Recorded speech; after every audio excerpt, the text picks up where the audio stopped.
문대원의 위클리 매거진.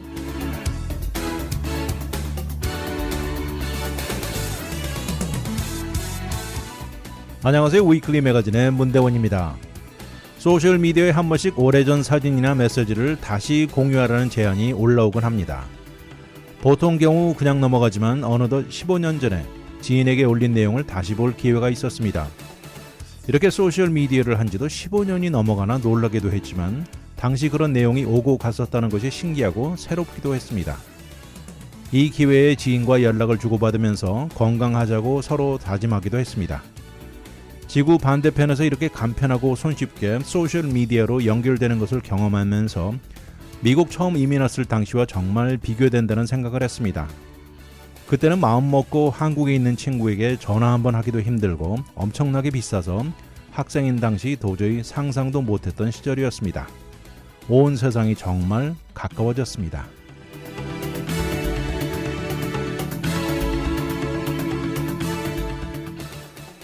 오늘의 탑픽은 미국 신발 브랜드업의 미래, 유학생들의 불안함, 의도적인 재배치, 휴가 중 일산화탄소 중독, 그리고 스노우버즈입니다.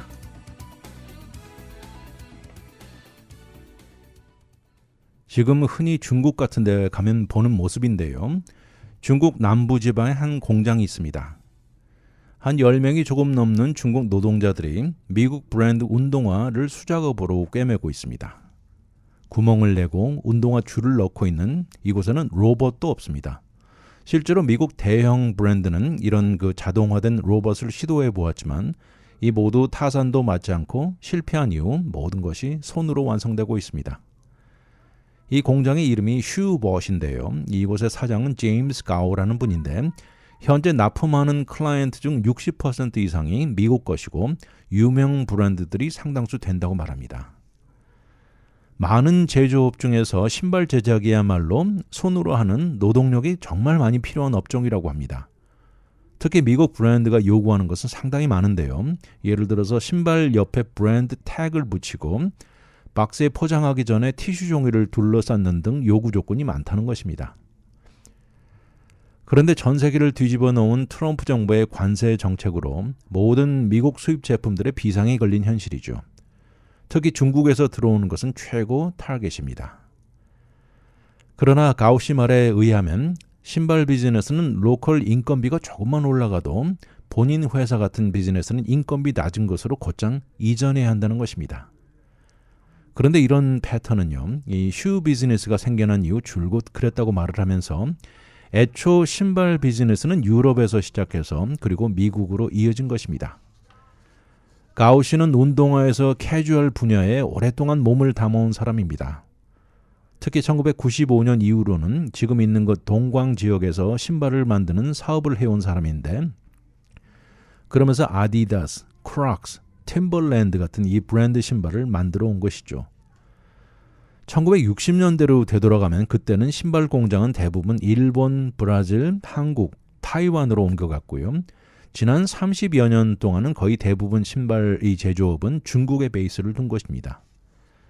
그러다 트럼프의 첫 번째 정부 시절, 그때 당시도 밀어닥친 관세로 인해서 지난 7년 전부터 공장들은 중국 바깥에 이 동남아 지역에 눈을 돌리기 시작했죠. 콜로라도주의 신발 브랜드가 있습니다. Zero라고 하는데요. XERO. 이곳의 공동 창업자인 리나 피닉스 씨는 베트남을 그쪽 방향을 고려했다고 합니다. 그렇지만 결국 그들 제품을 베트남에서 생산되는 데 동원되는 모든 절차와 서류가 너무 복잡해서 옮기지 않았습니다. 이들의 신발은 굉장히 특수하다는데요. 마치 맨발 같은 느낌을 들게 해주는 특별한 것인데 이것을 생산해내는데 어려움이 많았다는 것입니다. 피닉스는 말합니다. 우리 회사는 평범한 샌들에서부터 아주 정교한 하이킹 부츠, 그리고 프로들이 신는 농구화, 다양한 라이프 스타일에 맞는 신발, 어린이 풋웨어까지 만들어낸다. 이렇게 말을 합니다. 이런 광범위한 스타일로 인해서 상당히 여러 가지 복잡한 기술 능력이 요구되는 이유로 생산 공장을 여러 군데 가지고 있는 이유라고 합니다. 그런데 이런 다양한 기술자들을 보유하고 있는 것이 중국이라는 것이죠. 피닉스도 이 회사도 가오시 공장과 사업을 같이 하고 있습니다. 가오시 회사는 소규모나 중간 사이즈 사업체 브랜드 회사들 제품도 생산하기도 하고 또 그들도 베트남 공장에서도 신발을 생산해내기도 하는데 이 규모는 아주 적다고 합니다. 이런 이유 중 하나는 베트남에는 이미 공장 기능을 초과할 정도로 가득 찼다고 하면서 그곳의 노동력이나 전체 수용 능력이 아주 적다고 중국과 비교도 되지 못한다 이렇게 말을 합니다. 이러니 대규모 사업체들은 이미 다른 장소 옵션을 물색 중이라고 하는데 인도네시아 또 역시 또 다른 신발 생산 허브이라고 하지만 이 상황은 베트남과 거의 비슷하다면서 그러니 여전히 신발 생산에 필요한 원자 재료나 파트들 대부분 중국으로 운반되고 있는 현실입니다. 제임스 가오시의 슈벗의 또 다른 클라이언트는 미국의 포틀랜드 지역의 신발 회사 스타트업입니다. 이름이 아볼리 회사인데 이곳은 여성 배구 운동화를 만드는 회사입니다. 공동 투자자인 마크 올리슨 씨는 여러 가지 옵션을 고려해 봤지만 베트남은 적합하지 않다 이런 결정을 내렸습니다. 베트남은 어떻게 보면 중국이 약 15년 전때 상황과 비슷하다고 말을 하면서 이 올리슨 씨도 사실 지난 20여 년간 아디다스와 언더 아머 그리고 룰루레몬에서 풍부한 경험을 쌓은 사람입니다. 올리슨 씨가 말합니다. 중국에서 이런 것들은 생산이 쉬운 이유 중 하나가 있다고 하면서 이 모든 소위 산업체들이 꽁꽁 몰려있다는 의미로 인더스트리얼 클러스터를 형성하고 있는 장점이 큽니다. 다시 말해서 원자 재료에서부터 시작해 스폰지 생산업체, 바느질 제품들, 신발 끈 전문업체, 자수하는 엠브로이더리 그룹들이 이 모두가 신발 공장에서 운전거리 안에 자리 잡고 있다는 장점이 엄청나게 크다는 것이죠. 이러면서 처음에 신발 사업을 이제 시작하려는 스타트업들이 어려워하는 점이 하나가 있다고 하는데 이 대부분의 제조 공장들은 어느 정도 볼륨이 되지 않으면 거래도 거부한다는 것이죠. 이런 산업에 들어오는 것을 막는 사람은 아무도 없는데 그렇지만 주문할 때 한 색깔에 최소한 5,000개 이상 요구되는 이 미니멈이 있다는 것이죠. 거기다 중국 생산 이 제조 공장들은 상당히 창의적이라고 올리슨 씨는 높이 삽니다. 이 필요에 따라서 꼭 필요하다면 새로운 재료를 찾아오거나 공장 기계들을 자주 업그레이드하면서 만들어내는 데 걸리는 시간, 필요한 시간을 점점 단축시킨다는 것이죠. 이런 이유로 미국 내 많은 신발 브랜드는 중국에서 만들어 오는 것을 몇 배 더 쉽게 해준다고 입을 모으고 있습니다. 그들이 원하는 대로 새로운 색깔을 테스트해보기도 쉽고요. 완전히 다른 스타일, 배구 운동화를 만들어 보기도 이것을 굉장히 쉽게 해준다는 것입니다. 지로 회사의 피닉스도 이런 면에서 동의합니다. 이 신발 제조업을 미국으로 옮겨오는 확률이나 기회는 없어 보인다고 말을 하면서 이러기 위해서는 공장 건설에만 수천만 수억 달러가 필요하고 현재 존재하지도 않는 노동력을 처음부터 트레이닝 시켜야 할 것이고 불가능하지는 않을지 몰라도 이러기까지 엄청난 시간이 걸릴 것이다 이렇게 말을 합니다. 아니면 모든 것을 자동화하는 오토메이션인데 이것 또한 재정과 시간이 요구되는 것이죠. 2024년 작년 트럼프 대통령 당선이 확정되자 피닉스는 공장을 단계적으로 베트남으로 옮길 생각을 했습니다. 그렇지만 이제는 베트남 역시 엄청난 관세가 매겨지면서 생각이 완전히 바뀌었습니다. 이렇게 어렵고 불확실한 현실에 가오시는 사업가 기질을 발휘합니다. 이렇게 불확실함이란 거대한 사업체에 매번 가지고 있는 장점을 독점할 수 없다고 말합니다. 다시 말해서 크던 작던 현재 상태는 이 모든 사업체들이 새로운 모델이 무엇인지 찾아보고 있는 시점이라고 하면서 모두 같은 처지다 이렇게 말을 합니다. 오히려 본인같이 적은 사업체들이 클라이언트들이 원하는 것에 신속하게 맞추기 더 빠를 수 있다고 강조합니다. 아무튼 미국 브랜드 생산업, 제조업이 미국으로 돌아온다는 것은 그다지 현실적으로 보이지 않아 보인다는 것이 대다수 전문가들의 견해입니다. 잠시 후 돌아오겠습니다.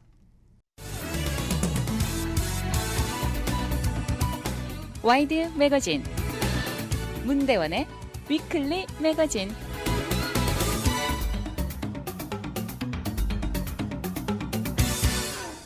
최근에 미국 정부는 전국적으로 많은 대학 측을 당황하게 만들고 있다고 합니다. 대학 측도 재학생 중에 유학생들이 있는데 이런 유학생들의 스테러스를 확인하는 데이터베이스를 보면서 놀라움을 금치 못한다는 얘기네요. 여러 명의 재학생 중에 유학생들이 이민 서류들이 terminated라고 나와 있는 것입니다. 이들은 더 이상 미국 체류가 안 된다는 것이죠. 이 내용은 이번에 뉴욕타임즈에 실린 것인데요. 10여 개가 넘는 대학 측이 이 동시에 발표했습니다. 이 Department of Homeland Security, 국토안보부죠. 이것은 합법적으로 체류 중인 여러 명의 유학생들, 그리고 이미 졸업한 학생들의 비자를 취소했다는 이 revoke 시켰다는 것입니다. 그리고 이런 취소는 이 사전 통보 없이 이루어진 것이고 최소한 147명이 넘어간다는 것입니다. 이 중 UCLA는 지난 그들의 유학생 6명이 그랬다고 지난 일요일로 유학 스테러스가 캔슬되었다고 리포트했고요. 하버드 대학 역시 그 숫자는 3명, 스탠포드 대학 4명이라고 발표했습니다. 근데 이런 모든 대학들이 공통점으로 말하는 것은 이런 취소에 어떤 정확한 합당한 이유가 제공되지 않았다는 것입니다. 일단 이렇게 비자가 취소되었거나 거주 상태가 revoke되고 나면 확실한 것을 알 도리가 없다는 것이죠. 실제 이민법을 행사한다는 것은 대학이 아니고 정부 의무이고 책임인 것이죠. 그러니 요새 대학들도 상당히 어려운 시점에 놓여 있습니다. 트럼프 정부는 학생들 추방에 협조하라고 대학 측에 엄청난 압박을 가하고 있기도 하죠. 이런 현실의 대부분, 여기 있는 대부분 대학 측은 일단 공식적으로 현재 어려움에 처해 있는 모든 유학생들과 졸업생들에게 법적 또는 정신적 지원을 하겠다고 제공을 하고 있지만 이 모두 대학 측 재량에 달려 있다고 전문가들이 말합니다. 거기다 이런 통보를 받은 유학생, 이 학교 등록, enrollment 상태도 불투명한 가운데 듀크 대학 같은 경우는요. 이번에 피해를 받은 학생의 경우 더 이상 미국에서 학업을 지속할 수 없는 상황이 된다면 그 학생의 본국에 돌아가서도 학업을 마칠 수 있게 도움을 줄 것이라고 발표했습니다. 현재 미국 대학들과 트럼프 정부 간에 밀고 당기는 긴장감, 이 텐션 엄청납니다. 조만간 트럼프 대통령 마음에 들지 않을 경우 대학 연방지원금, 이 페더럴 펀딩을 중단할 것이라는 것이 거의 무기식으로 사용하고 있는 현실이죠. 이러다 보니까 일부 대학들은 대통령의 강경한 이민 정책에 대응 또는 대응 입장을 내세우지 못하고 있는 현실이죠. 지금 미국 전체를 통틀어 이 재학생 중에 유학생은 매년 100만 명이 넘어갑니다. 지난 1월 트럼프 대통령은 캠퍼스 안에서 팔레스타인 옹호, 프로-팔레스타인 프로테스트에 참여하는 모든 유학생들을 추방한다고 위협했죠. 그러면서 ICE 요원들을 캠퍼스 내에서 감시하기 시작했고 체포를 서슴지 않고 이행 중입니다. 이런 연방 담당자들은 미국 이민법 조항 중에 자주 사용되지 않는 이 터무니없는 섹션을 인용하면서 이런 데모 유학생들을 테러 그룹 하마스와 연결시키면서 이들은 미국의 안전, 내셔널 시큐리티에 위협을 주는 인물들이라고 지적했죠. 여기 Student and Exchange Visitor Information System이라는 약자로 말하면 SEVIS가 있는데 이것은 연방 데이터베이스입니다. 모든 유학생들의 정보를 유지하는 것이죠. 사실 이것이 이전에는 없다가 9.11 테러 참사 이후 생긴 것입니다. 그리고 대학은 학생들에게 생긴 이민 스테러스의 변화가 있을 경우에는 곧바로 이것을 업데이트할 것이 요구되는 것이죠. 비자를 받아 체류 중이다 영주권으로 변한 경우가 좋은 예입니다. 그리고 또 다른 시스템이 하나 있는데요. 이름이 비슷합니다. Student and Exchange Visitor Program, 이것은 SEVP인데 이것은 정부가 최근에 졸업하고 미국 안에서 1년에서 3년까지 일할 수 있는 것을 트래킹하는 것입니다. 그런데 최근 와서 정부는 이 두 가지 다 SEVIS나 SEVP를 들어가서 기록들을 취소하고 있는 것입니다. American Association of University Professors, 이 미국 교수협회 차원이죠. 협회에서 전체 카운슬을 맡고 있는 비나 두발시는 말합니다. 이런 것을 두고 정부는 만약 유학생 비자를 취소하거나 합법적 체류를 캔슬하는 경우라면 꼭 학생에게 알려줘야 하는 법적 의무가 있다고 강조합니다. 그런데 요새 일부 케이스에서는 연방정부는 이 절차를 모두 스킵하고 있다고 지적합니다. 터프스에 다니는 대학원생이 있습니다.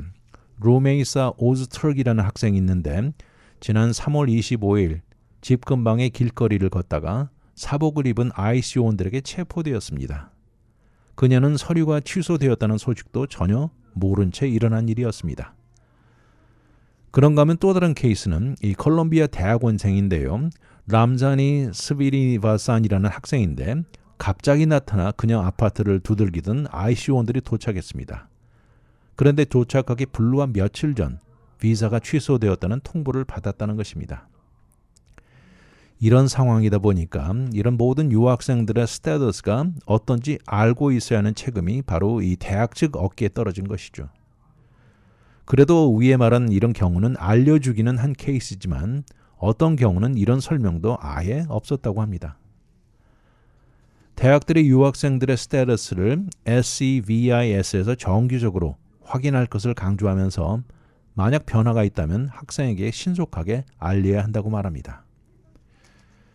그래서 매사추세츠에 있는 University of Massachusetts at Amherst 대학에서는 전국적으로 유학생들 비자가 여기저기 캔슬되고 있는 현실에 SEVIS를 더 자주 확인하고 있습니다. 그러나 지난 일요일 유학생 중 5명 비자가 캔슬된 것을 발견하고 정부는 대학 측에 어떤 사전 정보도 주지 않았다고 말하고 있습니다. 그동안 우리는 이런 식으로 SEVIS를 확인할 필요가 전혀 없었다고 말을 하면서 완전히 일방적인 연방정부의 이런 행동에 학생들을 지지하는 차원의 모든 서포트와 도움을 줄 것이다 이렇게 말을 하고 있습니다. 이렇게 비자가 캔슬되는 경우와 이 합법 스테이터스가 하루아침에 변하면서 트럼프 정부가 들어서면서 추방 절차는 아주 신속하게 진행되고 있는 현실입니다. 이런 것이 진행 중이면서 이 템플 유니버시티는 법적 차원의 도움을 제공하고요. 학생 모국의 담당자와 소통이 될 수 있게 연결해주고 어려운 상황에 대학 측이 할 수 있는 아카데믹한 면이나 이모셔널한 면에서 끝없는 도움을 줄 것이다 이렇게 말을 합니다. 앞에 말한 UMass 대학 같은 경우에는요. 어느 정도 재정을 확보해 놓고 학생에게 변호사 비용, 거주지, 정신적 도움을 주고 있습니다. 트럼프 정부는 이러에 전혀 관여하지 않고 강력하게 목소리를 높이면서 지난번 뉴스에서 나온 것처럼 콜롬비아 대학에 자칫하면 4억 달러 페더럴 펀딩을 끊는다고 압력을 가하고 있죠. 대학들도 입장이나 의견을 강하게 내지 못하고 있는 현실입니다. 아무튼 유학생들의 불안함은 지속되고 있습니다. 잠시 후 돌아오겠습니다. 오늘의 미국 안 봐도 눈에 환합니다. 와이드 매거진 문대원의 위클리 매거진.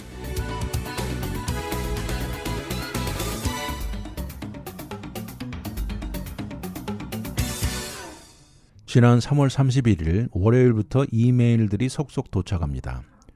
연방정부기관 Department of Health and Human Services HHS로부터 재배치 소식에 대한 이메일입니다. 새로운 곳에 발령 통보를 받은 것이죠. 그 내용에는 이런 정기적인 재배치는 부서를 더 강하게 만들고 효율성을 높인다는 차원에 필요하다 이렇게 하면서 이름으로 인해서 미국인들의 한층 더 나은 의료를 추구하는 데 중점을 두고 있다고 이 보건 차원의 좋은 의미를 가지고 있죠. 이번 이메일 내용 안에는 의료 서비스가 절실하게 필요한 곳이 미 원주민, 아메리칸 인디언과 알래스카 원주민이라고 적힌 것이죠. 여기까지는 큰 문제가 없어 보입니다. 현 트럼프 정부는 HHS에 거대한 레이오프를 단행했고요. 이런 재배치 이메일이 보내지면서 연방보건부, 이 안에 대대적인 물갈이 의사가 포함되어 있다는 것입니다. 이 부서 안에 이 최고 리더들이 차례로 해고 통보를 받거나 아니면 이런 재배치 대상이 된 것입니다. 이렇게 발령난 장소들을 이렇게 보면 주로 알래스카, 몬타나, 뉴멕시코 등 많은 인디언 보호구역, 이 헬스 서비스의 위치들이라는 것입니다. HS의 한 시니어 간부는 무명으로 인터뷰를 하면서 이런 것을 받을 줄은 전혀 상상도 못했다 이렇게 말을 합니다.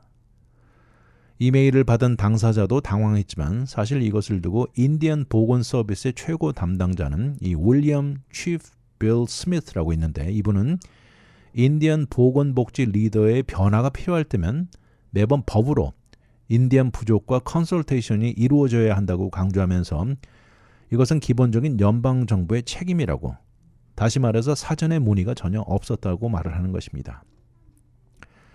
이번 이메일을 받은 사람들 대부분이 그 이유를 전혀 모르는 가운데 만약 이 오퍼를 받지 않을 경우에는 무슨 일이 일어날지도 모른다고 말합니다. 이번 일을 보면서 공중보건에 초점을 둔 기부단체이면서 비영리 단체가 있는데요. 이것은 The Robert Wood Johnson Foundation입니다. 이곳의 CEO인 리처드 브레서스는 이번 결정은 퍼블릭 서비스에 대한 엄청난 모욕이다 이렇게 말을 했습니다.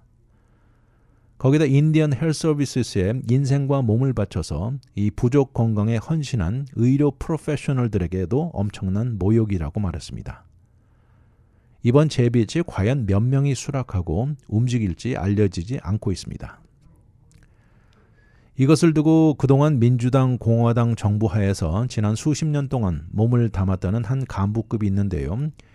인터뷰에서 퍼블릭 서비스란 단순한 직업을 넘어서 조국에 봉사하면서 본인의 일터에 나왔다는 것 자체만으로도 이 미국인에게 봉사한다는 의미를 가지고 있다 이렇게 하면서 정말 돈으로도 살 수 없는 이 특혜라고 말합니다.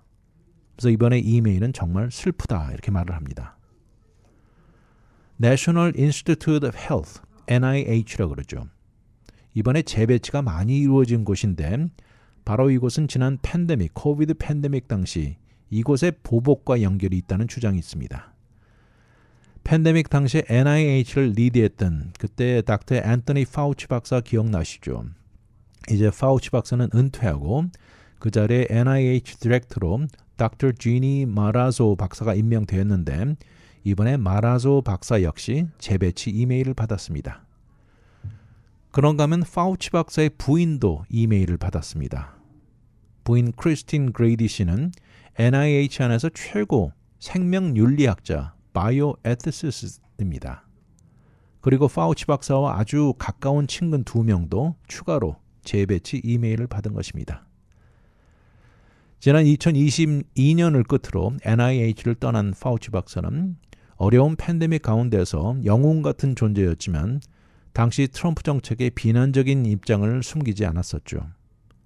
과학자로서 절대 사실이 아닌 것을 인정할 수 없었던 것이죠. NIH 디렉터로 파우치 박사가 일할 당시 옆에서 가까이 일했던 닥터 프랜시스 콜린스 박사 역시 이번에 에이전시에서 해고되었습니다. 미국 보건협회의 어소시에이트 executive 디렉터인 수잔 폴런 씨는 이번 재배치를 얼뜻 보기에는 해고되는 것이 아니고 마치 새로운 기회처럼 들릴 수도 있지만 그러나 절대 좋은 의도가 아니게 보인다 이렇게 말을 합니다. 이것은 지난주 브리핑에서 말한 것인데요. 이 CDC와 FDA 등 다양한 에이전시에 통틀어 10,000명 이상 해고된 것을 비난하면서 이 중에 인디언 헬스 서비스를 언급하는 것 자체가 이 비난받아 마땅하다 이렇게 말을 합니다.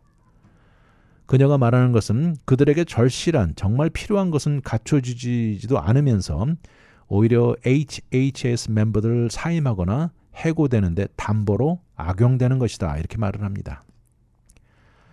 그런가 하면 달라스 카운티 보건서비스의 디렉터인 닥터 필립 황 박사 역시 이것은 사람들을 사임하게 만드는 방법이라고 비난합니다. 이번 이메일을 받은 사람들은 이 주어진 날짜까지 답을 해야 했습니다. 메일 내용도 해석하기에 달려있지만 너무나 속 들여다보인다는 비난입니다. 의료진이 부족한 이런 지역의 최고 높은 질의 의료 서비스가 절실합니다. 이렇게 써 있습니다. HHS는 당신과 같은 훌륭한 의료인들이 이들의 서비스가 필요합니다. 이 어떤 의미로 들리십니까? 이어서 주정부 산하, 시정부 산하, 인디언 보호구역 내 다양한 장소들이라고 제공하면서 리스트가 나와 있습니다. 알래스카의 뉴멕시코주 알버커키, 미네소타 베미디지, 몬타나주 빌링스, 또 프레리 지역, 사우스다코타, 노스다코타, 네브라스카, 유타주, 그리고 이 애리조나주의 이 나바호 부족 등이 올라 있습니다. 그러면서 이 거대한 기회에 당신이 원하는 지역을 선택하십시오. 이렇게 나와 있습니다. 이번 재배치를 받은 NIH 디렉터 마라조 박사와 파우치 박사의 부인 그레디 씨 외에도 상당수의 간부급이 이런 이메일을 받았습니다. 몇 명 보면 NIH 내 알러지와 감염병 섹션의 데피티 디렉터였고 연구가였던 이분도 역시 파우치 박사와 오랫동안 일했는데 이 Dr. H. Clifford Lane 박사 또 NIH 내에 이 알러지와 비생물학 디비전의 디렉터인 Dr. Emily Erberding 이 파우치 박사와 연관이 있는 사람들입니다. 사실 인디언 헬스 서비스는 이번에 일론 머스크가 이끄는 정부 효율성 도지의 최고 타깃이었습니다. 2월에 950명 넘게 인원이 해고 통보를 받았고요. 또 이번에 HHS의 세크레터리로 임명된 로버트 F. 케네디 주니어 역시 이것을 듣고는 당장 그때는 반대했습니다.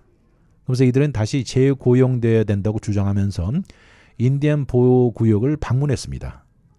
이 정책을 지지한다면서 방문하면서 그 방문 이름까지 붙였는데 이름이 이 트럼프 정부가 부르짖는 마가와 비슷하게 마하였습니다. 그래서 Make America Healthy Again 이런 구호를 앞장서면서 방문을 했네요.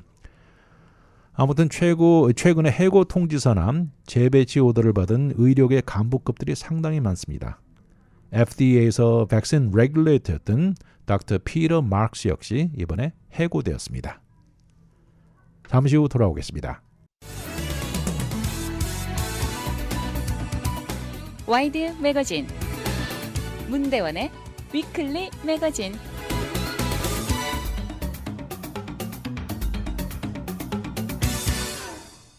여러분 일산화탄소 중독 무섭죠? 그런데 최근에 휴가 중에 일산화탄소 중독으로 사망한 일이 뉴스 헤드라인을 장식하면서 다시 한번 생각해 보게 만드는데요.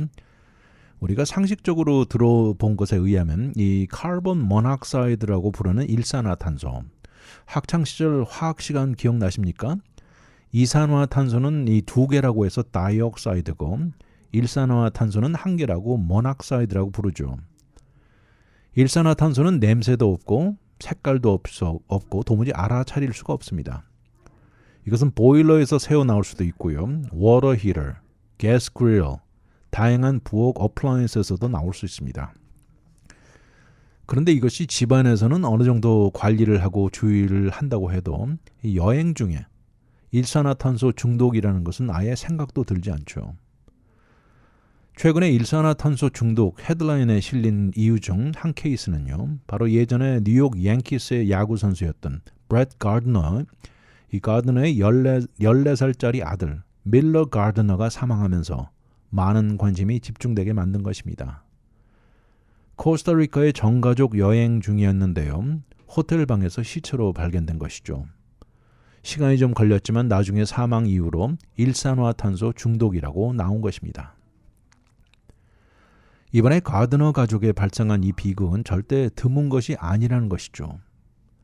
지난 2월 달에만 봐도 이 남미 국가죠. 벨리즈에서 이곳을 방문한 3명의 미국 여성들이 호텔 방에서 시체로 발견된 것이 이것도 역시 일산화탄소 중독이라고 나왔습니다. 그런가 하면 지난 겨울에 기억나십니까? 이 그루지아라고 부르는 국가 조지아에서도 식당 위에서 잠자던 12명이 전원이 일산화탄소의 중독으로 사망한 것도 뉴스에 실렸었죠. 지금 미국이 전국적으로 호텔이나 다양한 라징 서비스 시설에서 일산화탄소 중독으로 사망한 케이스 숫자는 알려져 있지 않습니다. 그런데 2012년에 나온 이 연구 추측이 있는데요. 이것에 의하면 지난 20년 동안 숙박시설 일산화탄소 중독으로 인해서 많게는 1,498명, 거의 1,500명이죠. 이거 1,500명 사망에 38,657명이 부상당한 것으로 나타나 있습니다. 이러함에도 미국 그리고 어느 국가를 통틀어서 단기간 체류하는 모든 숙박시설에 일산화탄소 모니터링 알람을 의무화하는 것은 한 군데도 없습니다. 그러니 다시 말해서 어떻게 보면 여행객이 알아서 해야 한다는 말이죠. 버지니아주의 메이슨 메디컬 센터의 일산화탄소 연구가 닐 햄슨 박사는 말합니다. 여행이 일산화탄소 중독에 은근히 자주 일어나는 수치가 나와 있다고 말을 하면서 해결 방법은 여행의 일산화탄소 알람을 꼭 지참하라고 추천하는 것입니다.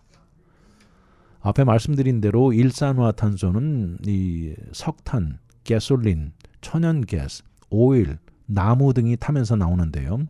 색깔도 없고 냄새도 없고 맛도 없다고 나와 있습니다. 심지어 여기 중독이 되었어도 다른 이유로 잘못 진단될 때가 있고 응급실에서 심지어 놓치는 경우도 있다는 것입니다. 그렇다면 호텔 등 다양한 숙박시설에 어떻게 일산화탄소 문제가 생길까요? 주로 워터 히터나 풀 히터가 요인인 경우가 많다고 나와 있는데요. 일산화탄소는 보일러가 잘못 설치된 경우나 또 가스가 빠져나가는 벤트가 오래돼서 부서져 있는 경우를 지적합니다. 그렇다고 매번 이 호텔에 가서 보일러나 히터에서 멀리 떨어져 있는 방을 요구한다는 것은 절대 쉬운 일은 아니죠. 거기다 보일러뿐만 아니라 같은 방에 묵는 친구가 방 안에서 그릴같이 가스를 태우는 장비를 이용한다면 이것도 위험이 될 수 있다는 것이죠. 또 일단 방에 체크인하고 들어가면 그 본인이 묵는 방 벽 뒤에 무엇이 있는지 모르죠. 또 일산화탄소는 이런 벽을 아주 쉽게 뚫고 움직인다는 것이죠. 거기다 호텔뿐만 아니라 여러 종류의 새어나오는 리킹이 있는 경우라면 이 파이어플레이스나 나무나 가스 스토브, 오븐, 자동차에서도 일산화탄소가 나온다는 것을 잊지 말아야 합니다. 그래서 여행을 계획하면서 이 묵으려는 호텔이나 시설에 일산화탄소 디텍션이 어떤 방식으로 있는지 알아보는 것은 절대 쉽지 않습니다. 거기다가 디텍터 자체도 문제가 있다고 하면서 일산화탄소 디텍터가 아니고 알람이 있어야 됩니다. 알람은 울리지만 디텍터는 그 단지 레벨만 알려준다는 것이죠. 현재 미국 라징 시설에 일산화탄소 알람이나 디텍터의 의무적 이 규정은 아무데도 없습니다. 주정부 차원의 설치를 권하고는 있지만 전국적인 것이 아니죠. 또 거기다 대부분 국가도 마찬가지입니다. 그리고 호텔 체인들마다 이것을 두고 폴리시도 각각 다릅니다. 현재 에어비앤비나 VRBO, Vrbo 호스트에게 일산화탄소 알람 설치는 권하고 있는 정도입니다. 그리고 실제 온라인에 올라있는 정보가 있다고 해도 틀릴 경우가 많습니다. 이 한 예가 있는데요. 이 크리스라는 여성이 있습니다. 호텔 일산화탄소 중독으로 부모님을 두 분 다 잃은 여성입니다. 이 여성은 이제 비영리 단체를 설립하고 일산화탄소 중독 예방에 모든 것을 걸었습니다. 그녀는 최근에 에어비앤비로 예약을 하면서 일산화탄소 알람이 있는 곳을 예약해서 가보니까 전혀 아니었습니다. 그리고 이것은 4번째 일어난 일입니다. 그러니까 예약할 때 온라인에 올라있는 정보를 믿을 수 없다는 것이죠.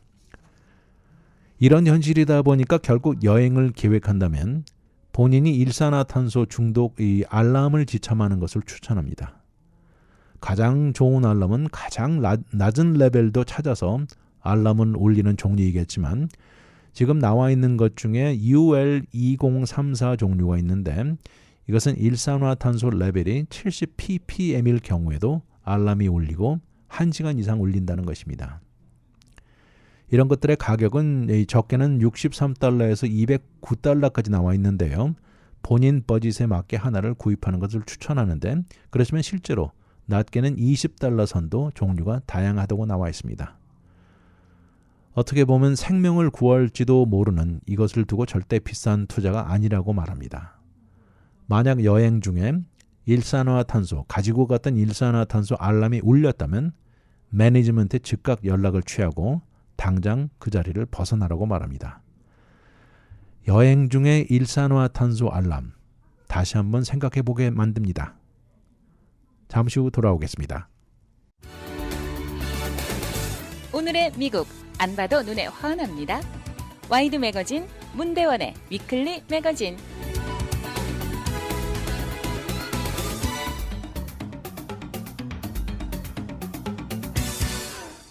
추운 겨울 지역에 사는 사람들, 이 철새들처럼 남쪽 따뜻한 곳으로 이동해 사는 사람들을 흔히 스노우버드라고 부르죠. 이런 차원의 캐나다 사람들 중 상당수가 스노우버드들입니다. 근데 이것을 몇 번 하다 보면 남쪽 따뜻한 곳이 마음에 들어서 아예 집을 사서 이주하는 사람들도 있습니다. 크리스토퍼 클림이라는 사람이 있는데요. 팜 스프링스가 너무 마음에 들어서 이주했고 지난주에 캐나다 친구 10명을 초대해서 본인 집에 머물기로 되어 있었습니다. 크리스토퍼와 마찬가지로 친구 10명은 춥고 비가 줄줄 내리는 토론토를 잠시 탈출해서 뜨겁고 건조한 팜 스프링스의 사막 기후를 만끽하면서 지난 주말에 벌어진 코첼라 밸리 뮤직 앤 아트 페스티벌에 가기 위한 여행 계획이었죠. 그런데 현재 캐나다와 트럼프 정부 간에 대치되는 텐션으로 인해서 이번 계획은 캔슬되고 만 것입니다. 이렇게 팜 스프링스에 위치한 코첼라 밸리는 오랫동안 캐나다 스노우버드들이 많이 선호하는 곳입니다. 그러면서 매년 수백만 달러를 이곳에 쓰면서 로컬 경제에 큰 도움을 주어왔죠. 그런데 트럼프 대통령의 캐나다에 가하는 강경한 발언과 입장으로 인해서 이곳을 방문하는 캐나다의 방문객 숫자가 크게 줄었습니다. 항공기들이 캔슬되고 이 호텔, 에어비앤비 예약이 모두 캔슬되고 있습니다. 그리고 그동안 이곳에 세컨 홈을 마련한 사람들이 이 집을 내놓고 팔려고 줄줄이 매물로 내놓고 있습니다. 그런가 하면 클리미 씨의 사촌도 부인과 아기를 데리고 오려던 팜 스프링스 여행도 트럼프 때문에 캔슬했다고 말을 했고요. 또 다른 친구 역시 이번 달에 인디오에서 벌어지는 스테이지 코치 뮤직 페스티벌에 오려던 것도 캔슬한 상태입니다. 크리스토퍼는 말합니다. 캐나다 사람들은 상당히 온화하고 조용하고 점잖은 사람들이다. 그런데 현재 상황에 이 캐나다 사람들 마음이 하나로 묶어지는 것을 보니까 기분이 나쁘진 않다.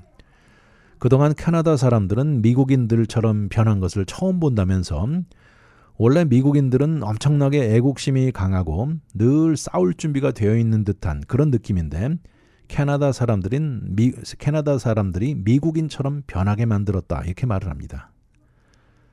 이런 현실이다 보니까 팜 스프링스는 시 차원의 다운타운 비즈니스 지역에 빨강색 배너를 내걸고요. 팜 스프링스 러브 캐나다, 캐나다를 사랑한다고 이 구호를 걸었습니다. 그리고 이 러브에다가 뜨거운 하트 모양까지 올려놓은 것입니다. 팜 스프링스의 란 디하트 시장은 시정부 차원의 세일스 텍스와 호텔 투숙률을 늘 지켜보고 있습니다. 지난 1월에서 4월 기간 동안 이 스노우보드 피크 시즌인데요. 이제 얼마 남지 않았죠. 그러면서 많은 비즈니스들이 이번도 그렇지만 내년 시즌 예약이 줄줄이 캔슬될까 우려가 앞선다는 것입니다. 만약 이런 것이 워싱턴 DC 정책으로 인해 오는 여파이고 앞으로 오랫동안 지속되는 현상이라면 다른 방법과 옵션을 물색해야 할 것이라고 시장은 말하고 있습니다. 당연히 우려된다고 말을 하면서 캐나다가 우리 로컬 지역의 최고 여행객 소스였다 이렇게 말을 합니다. 지난 11월 두 번째 대통령에 당선된 이후 트럼프 대통령은 제일 좋은 이웃을 유지해오던 이 캐나다와 관계를 송두리째 흔들어 놓았죠. 캐나다를 미국의 쉬운 한 번째 주라고 조롱을 서슴지 않았고 트루도 전 수상을 주지사 거버너라고 놀렸죠. 거기다 파워풀한 미국 경제 파워로 캘리포니아주 인구 정도 되는 4천만 명의 캐나다를 합병하겠다까지 말을 했죠. 또 2월 들어서 엄청난 관세로 캐나다에 적용시키면서 특히 약물 펜터닐이 국경을 넘어 들어오면서 미국 안전에 위협을 가한다고까지 분노했던 것입니다. 그리고 지난주에는 수입 자동차의 25% 추가 관세가 효력이 시작되었고 이러자 새로 취임한 캐나다의 마크 카니 수상도 캐나다의 이것은 직접적인 공격이다라고 비난하면서 대응책으로 미국에서 수입되는 자동차에 25% 관세로 맞섰죠. 이로 인해서 양 국민 간의 갈림이 발생했습니다.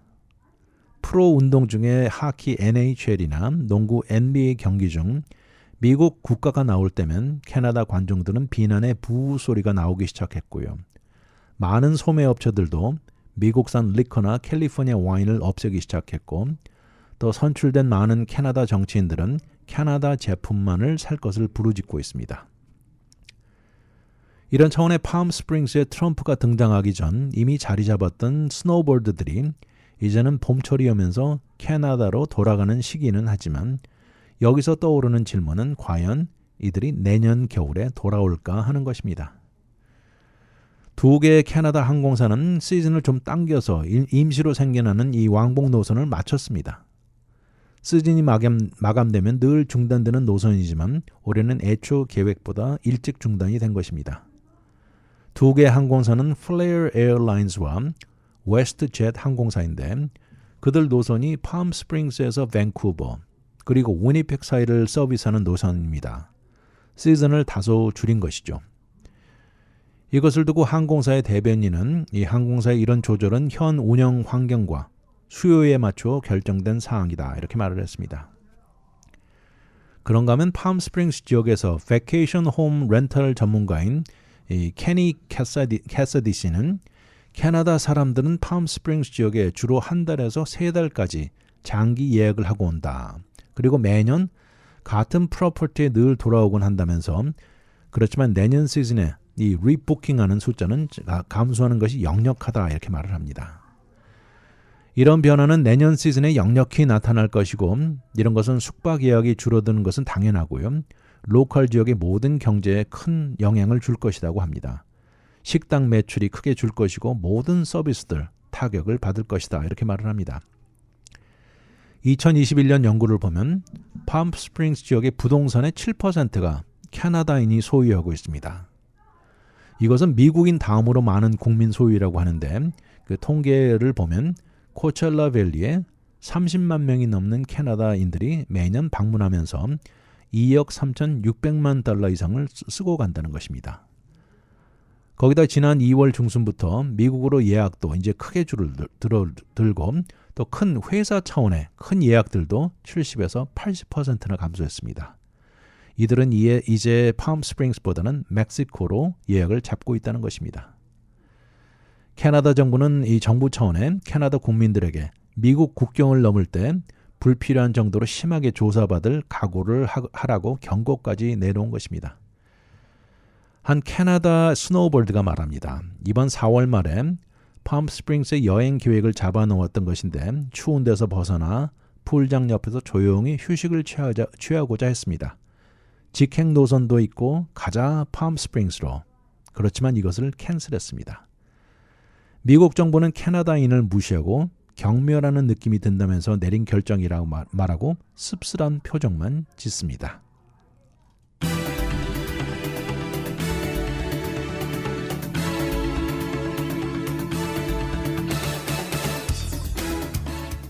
추운 날씨를 피해 움직이는 철새와 마찬가지죠.